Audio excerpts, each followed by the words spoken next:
lembaga, bahkan oleh BGN sendiri, ya.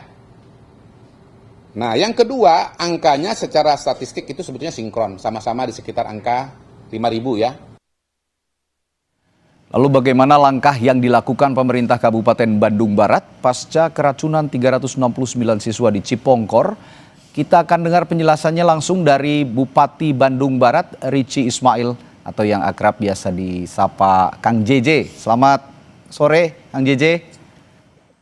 Sore Mas Radi, Iya. Rizka. Baik, Kang JJ, saya pengen tahu dulu kondisi siswa yang keracunan saat ini bagaimana? Dan Anda katanya sudah menetapkan status KLB. Sedarurat apa sih harus ditetapkan status KLB, Kang JJ? Baik, terima kasih Mas Radi. Jadi tadi siang saya ke sana tuh 364 siswa. Namun sampai setengah 5 ini ada peningkatan menjadi 393 korban.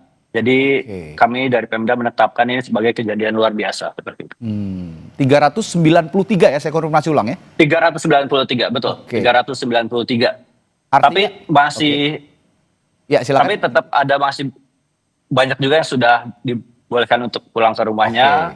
Jadi sisa ada 39 yang masih dirawat. Ada 309 yang masih dirawat? Ya, 39. Oh, 339. Baik.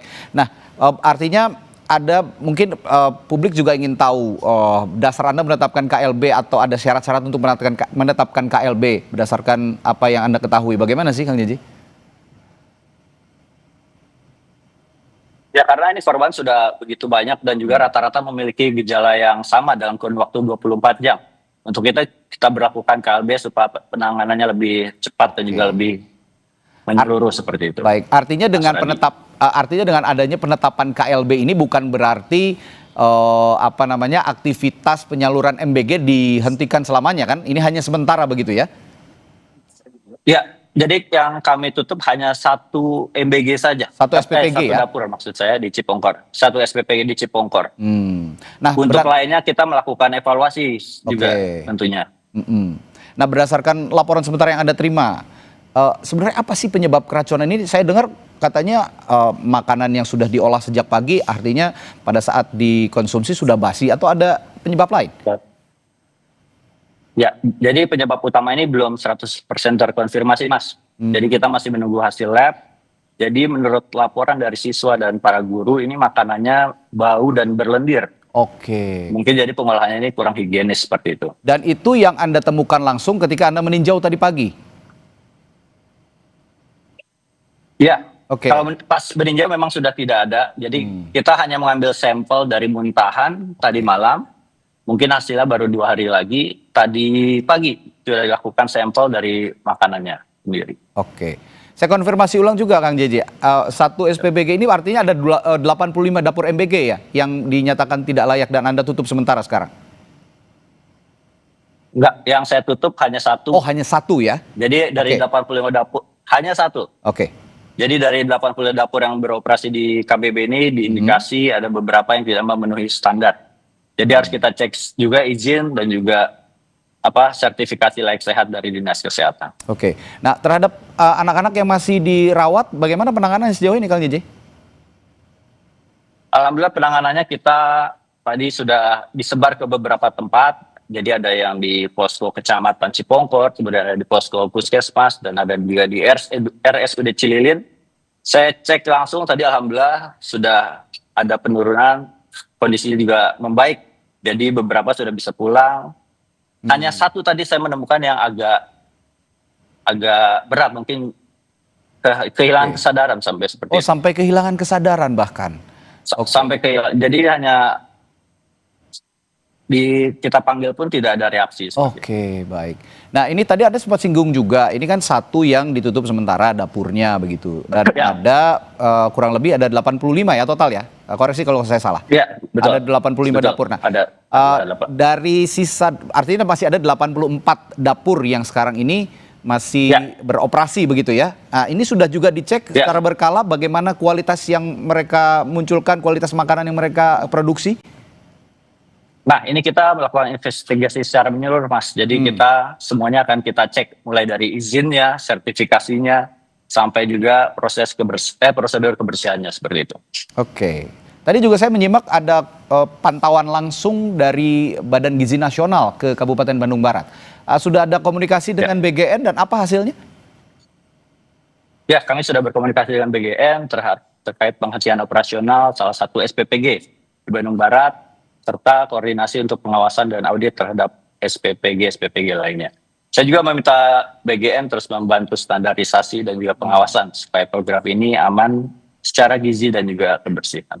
Oke, ini sebenarnya peristiwa ini kan terjadi di banyak daerah sebenarnya Kang Jiji. Tapi yang pertama kali saya lihat, koreksi juga kalau saya salah seperti itu, tapi sejauh ini saya lihat baru Kabupaten Bandung Barat yang berani menyetop satu dapur kegiatan MBG dan menyatakan ini sebuah peristiwa KLB.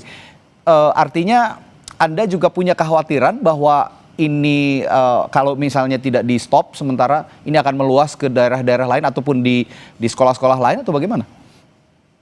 Ya, tentunya fokus kita adalah para siswa ya. Oke. Kita tidak ingin kejadian seperti ini terulang lagi. Jadi kita ceklah apa ini permasalahannya, penyebabnya, kita cari tahu supaya tidak terjadi di tempat-tempat lain seperti itu saja sih, Mas. Saya juga ingin tahu reaksi publik Kang Jeje di Kabupaten Bandung Barat, masyarakat KBB dengan ada peristiwa ini. Anda pasti juga menerima keluhan, menerima aspirasi dari mereka. Bagaimana mereka merespons dengan adanya peristiwa ini? Apakah mereka masih tetap percaya dengan program MBG atau meminta MBG ini benar-benar diawasi dengan ketat atau bagaimana? Ya, tentunya kita akan melakukan evaluasi secara ketat ya.